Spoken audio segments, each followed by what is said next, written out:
खत्म हुआ है, ना कोई वाइल्ड लाइफ एक्ट खत्म हुआ है। अखिलेश जी को तो किसी ने बना के दे दिया होगा, इसलिए उनको तो अरावली का पता नहीं है। ये केवल इलीगल माइनिंग को रोकने के लिए है। ये only plan subject to the mining है, इसमें और कुछ भी नहीं है। ये किसी प्रकार का भ्रम ना फैलाए। अरावली का अगर लोकेशन डिस्क्राइब करोगे तो अरावली में मैंने कहा है 4 टाइगर रिजर्व है, 20 वाइल्ड लाइफ सेंचुरी है, उनका प्रोटेक्शन एज इट इज़ रहेगा। वाटर रिसोर्सेज का प्रोटेक्शन एज इट इज़ रहेगा। अरावली में एनसीआर एरिया में जो माइनिंग लैंड है वो एज इट इज़ इस निर्णय के हिसाब से है। जो जहाँ पर रह रहे हैं वो एज इट इज़ है, वो कोई प्रभावित नहीं हुए। ये जो अरावली हिल और माइनिंग का इशू है, ये only limited subject to the mining है।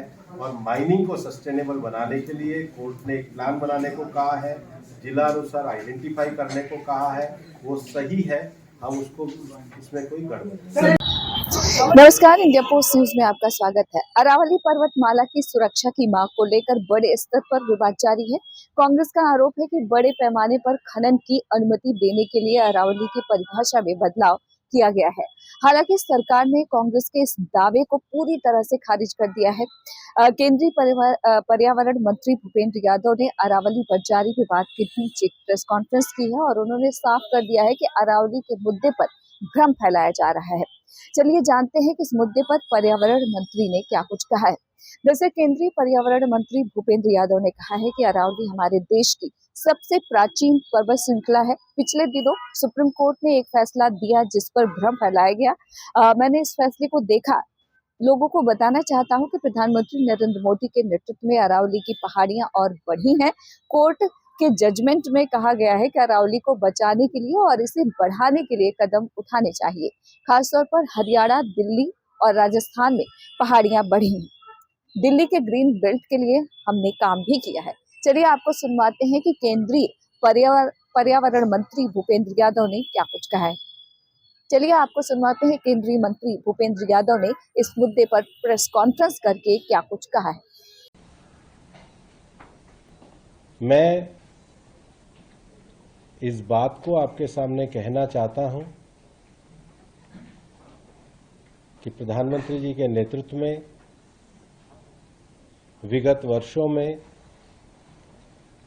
ग्रीन अरावली मूवमेंट को, ग्रीन अरावली के विषयों को आगे बढ़ाया गया है।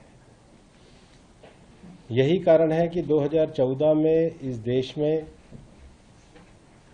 जहां केवल 24 रामसर साइट्स होती थी, अब बढ़कर के 96 हो गई हैं।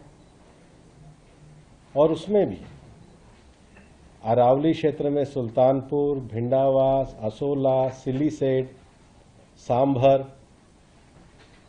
ये रामसर साइट्स तो हमारी सरकार के समय में डिक्लेयर हुई है।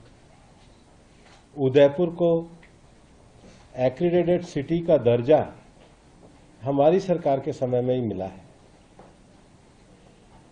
जजमेंट में भी ये कहा गया है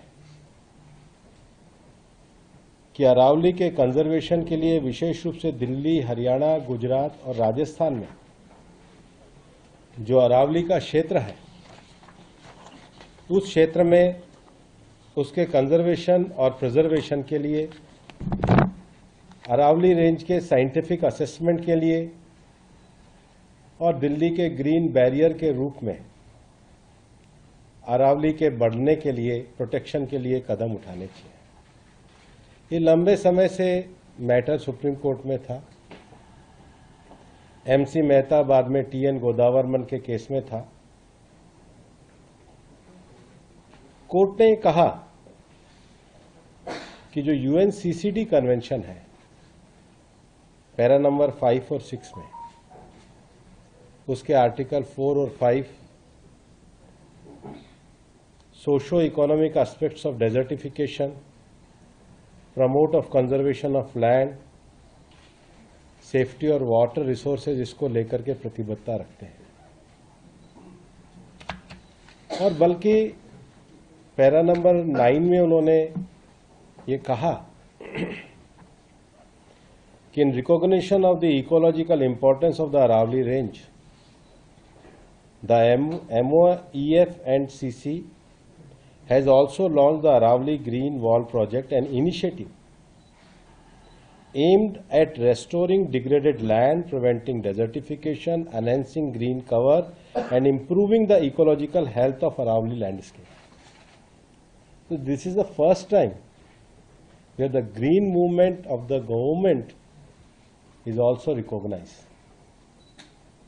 चाहे कैंपा के द्वारा अरावली में ग्रीन हो, चाहे ग्रीन इंडिया मिशन के द्वारा हो, चाहे रामसर साइट्स को डिक्लेयर कराने का विषय हो, चाहे स्वयं प्रधानमंत्री जी के द्वारा विगत 2 वर्षों में दिल्ली में वृक्षारोपण का विषय हो, चाहे कंपनसेशन अफॉरेस्टेशन में गुड़गांव की 10,000 एकड़ जमीन को रिजर्व करने का विषय हो, चाहे गुड़गांव में 750 एकड़ में ग्रीन क्रेडिट के माध्यम से डिग्रेडेड फॉरेस्ट को रेस्टोरेशन करने का विषय हो, और ऐसे अनेकों विषय सरकार के द्वारा किए गए।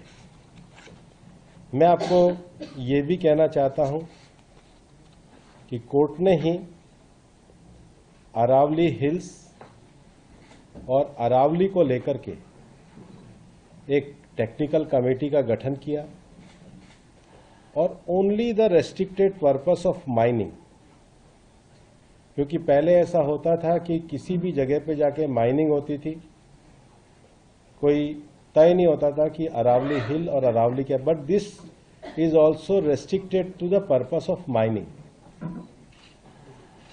और इसलिए जो 100 मीटर का विषय है, मैं कल भी इसको क्लियर कर चुका हूं, टॉप से धरातल तक, और धरातल में भी उस लैंड फॉर्म जिस फॉर्मेट में है वहां का मिनिमम लोएस्ट एरिया है, उस लैंड फॉर्म जिसमें वो सिचुएटेड है, वो अरावली पर्वत और अरावली रेंज का अर्थ है उसके 500 मीटर के अंतर्गत।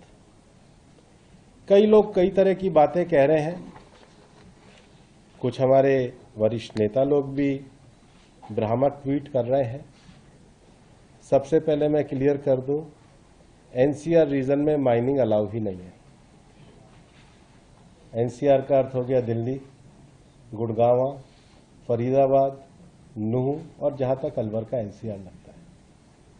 तो जब एनसीआर रीजन में माइनिंग ही अलाउ नहीं है तो उनका तथ्य ही झूठा है। दूसरा, ये डेफिनेशन आने के बाद भी इस निर्णय में ही ये कहा गया है कि अभी कोई नई माइनिंग लीज ही नहीं दी जाएगी, बल्कि कोर्ट ने अपने निर्णय में ये कहा है, जो पैरा नंबर 38 में है, the committee recommend that to ensure sustainable mining in Aravalli hill and range, no new mining lease except in case of critical strategic and atomic mineral. तो कोई नई माइनिंग की वो विषय नहीं है। तीसरा विषय जो है, अरावली का जो ऑलरेडी कोर एरिया है, चाहे वो हिल है चाहे ना, जो प्रोटेक्टेड एरियाज हैं, क्योंकि अरावली के क्षेत्र में 4 टाइगर रिजर्व्स हैं, अरावली के क्षेत्र में 20 वाइल्ड लाइफ सेंचुरी है, अरावली के क्षेत्र में सरकार के द्वारा जहां पर पेड़ लगाने का कार्यक्रम किया गया है, चाहे ग्रीन इंडिया मिशन में हो चाहे कैंपा में हो, वहां पर फ्यूचर में इस निर्णय के बाद भी कोई माइनिंग नहीं है।